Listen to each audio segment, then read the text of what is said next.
Hello everyone. మనం ఈరోజు ఈ వీడియోలో దేశ మాజీ ఉపరాష్ట్రపతి వెంకయ్య నాయుడు గారి గురించి విన్నాం. ఫ్రెండ్స్, మీరు కనుక మా ఛానల్ని సబ్స్క్రైబ్ చేయకపోతే మరిన్ని వీడియోల కోసం బెల్ ఐకాన్ని క్లిక్ చేయండి.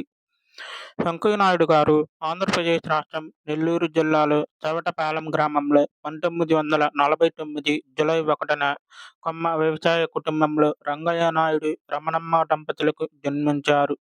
తను నెల్లూరులోని విఆర్ హై స్కూల్లో చదివారు. విశాఖపట్నంలోని Andhra university college of law నుంచి విఆర్ కళాశాల నుండి రాజకీయాలు, దౌత్య అధ్యయనాలను బ్యాచిలర్స్ డిగ్రీని పూర్తి చేశారు. తర్వాత అంతర్జాతీయ న్యాయశాస్త్రంలో ప్రత్యేకతలతో న్యాయశాస్త్రంలో బ్యాచిలర్స్ డిగ్రీని పొందారు. తను కాలేజీ రోజుల్లోనే రాష్ట్రీయ స్వయం సేవక్ సంఘ్లో స్వయం సేవక్గా ఉన్నారు. వెంకయ్య నాయుడు గారు నెల్లూరులోని విఆర్ కళాశాల విద్యార్థి సంఘం అధ్యక్షుడిగా 1973-74లో ఆంధ్ర యూనివర్సిటీ కాలేజీలో స్టూడెంట్స్ యూనియన్ అధ్యక్షుడిగా పనిచేశారు. 2022 సంవత్సరంలో జనా కృష్ణమూర్తి తర్వాత భారతీయ జనతా పార్టీకి అధ్యక్ష పదవి చేపట్టి 2004 అక్టోబర్ 18 వరకు ఆ పదవిలో తన సేవలను అందించారు. 2 సార్లు ఉదయగిరి శాసనసభ నియోజకవర్గం నుంచి ఎన్నికయ్యారు. భారతీయ జనతా పార్టీకి చెందిన అనేక రాష్ట్ర, జాతీయ పదవులను పొందిన దేశవ్యాప్తంగా మంచి పేరు సంపాదించారు. తర్వాత రాజ్యసభకి ఎన్నికై ఆ పదవిలో కొనసాగుతున్నారు.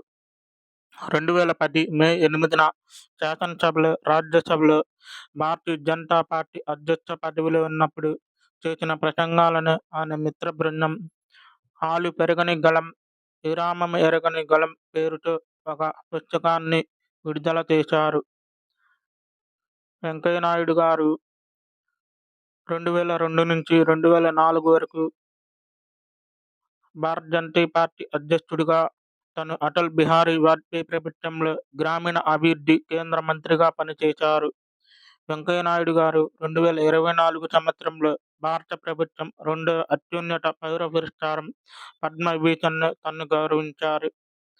వెంకయ్య నాయుడు గారు 2017 నుంచి 2022 వరకు భారతదేశానికి 13వ ఉపరాష్ట్రపతిగా పనిచేశారు.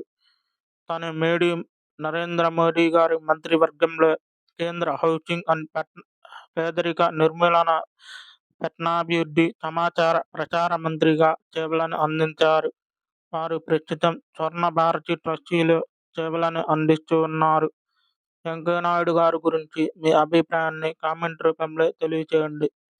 Please subscribe our channel. Thanks for watching.